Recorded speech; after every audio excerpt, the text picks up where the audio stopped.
If you wanted to stop Africa from becoming a superpower, you wouldn't have to invent a new strategy. The blueprint has already been written, tested, and perfected over centuries. You'd start by making sure Africa never unites. The easiest way to do that is by keeping people divided along ethnic, tribal, and religious lines. If they ever start working together, remind them of past grievances. Stoke old wounds. Fund separatist movements. Keep border disputes unresolved. Make sure every time they take one step forward, they take 2 steps back because they're too busy fighting each other. You'd install leaders who serve foreign interests, not their people. Find the most corrupt, the most easily manipulated, the ones who crave wealth and status more than progress. Offer them power in exchange for loyalty. If a leader rises who actually cares about Africa, get rid of them. Assassinate them if necessary. But if that's too messy, just destabilize their government and back a coup. If they talk about nationalizing resources, make an example out of them. If they try to unite Africa, take them out before the idea spreads. You'd keep Africa economically weak by making sure it never industrializes. Let them export raw materials, but never process them themselves.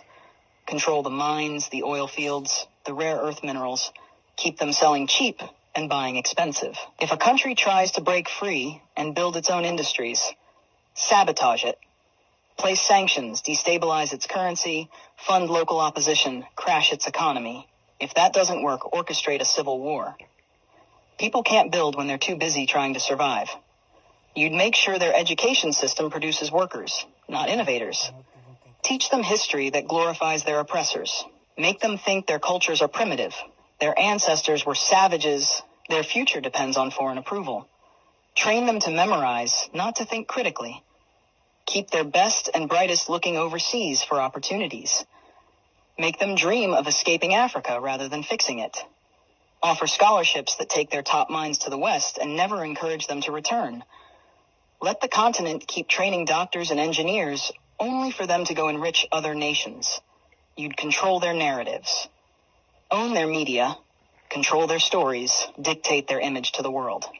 Make them believe they are corrupt, hopeless, eternally in crisis. Flood their screens with poverty porn and war zones. Show them charity ads that make them believe they are helpless without foreign aid. Downplay their successes. Twist their victories into isolated incidents. If an African country develops a groundbreaking innovation, credit a foreign investor.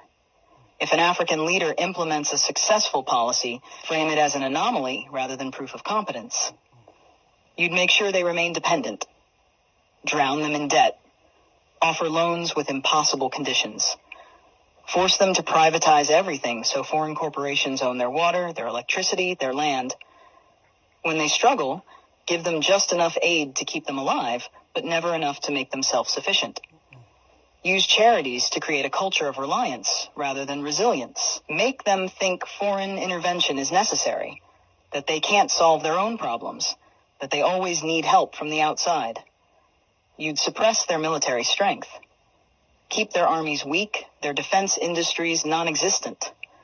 Sell them weapons to fight each other, but never let them develop high-tech military technology. If a country tries to build a strong defense system, accuse them of being a threat to stability. Make sure they always need foreign peacekeepers, foreign military bases, foreign advisors controlling their security. Keep them vulnerable to invasion, coups, and foreign interference. The formula is simple. Divide, corrupt, exploit, miseducate, control. Keep them fighting each other. Keep them looking outside for solutions.